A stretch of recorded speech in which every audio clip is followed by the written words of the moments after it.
Hello guys, welcome back to another video. Paranoid team have rolled out its second build of Paranoid Android based on Android 11 for OnePlus 8, 8T and 8 Pro. In this video, let's take a look what all features have been added.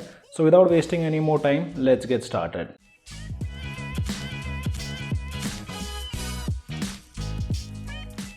All the download links can be found in the description below, and I'll also mention the step-by-step guide on how to install. So here you can see I have my OnePlus 8 on which I'm running Paranoid Android based on Android 11.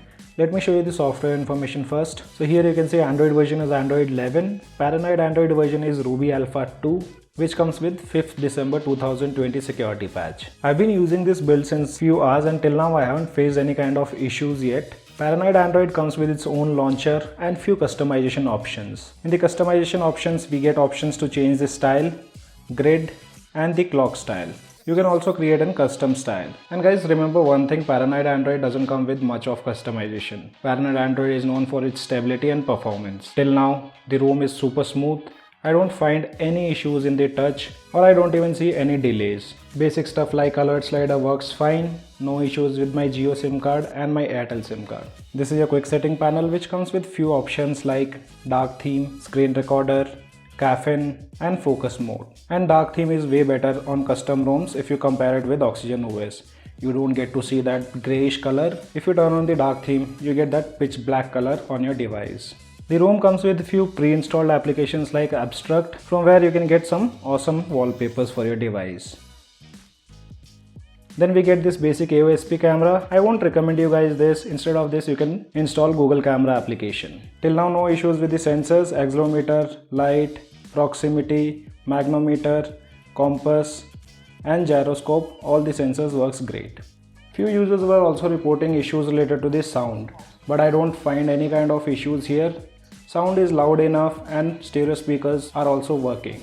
So as I said, you don't get much of customizations on Paranoid Android. And we also get lots of questions related to payment applications. So on my Paranoid Android, Google Pay works fine. It might only create issues if your device is rooted. Then inside the settings, network and internet, both the bands of Wi-Fi are working great, which is 2.4 GHz and 5 GHz. Though I could not find the option of Wi-Fi calling. Bluetooth also have no issues at all. I have been using my OnePlus Buds Z on this Paranoid Android. Talking about the battery backup, which I'll be updating you guys in the community tab after using it for a day. And under battery section, we have the performance mode, which can be enabled while playing games. Display have same options like dark theme, adaptive brightness works fine. Under lock screen, we have options of always on display and few ambient display options. But on this current version, I don't get to see refresh rate options.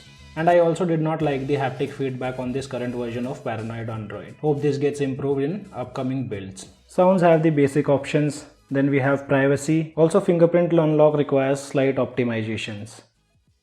It took little bit extra time to enroll my fingerprint. So slight optimizations are required when it comes to fingerprint unlock. Then at last we have few gestures options available inside system settings, in which you can use 3 fingers to take screenshot, quickly open camera, system navigation, and one feature which I personally like is adaptive playback. So guys, basically this is a great ROM to be used as daily driver, but it's currently in alpha stage. Though I haven't found any kind of bugs yet. If you guys want to install, you can install it on your OnePlus 8 series. And these are the benchmark results of Paranoid Android. In single core device has scored 896, with multi-core device has scored 3188. Slight lower scores if you compare it with the Oxygen OS. With the Antutu benchmark application, device have scored 5,78,751.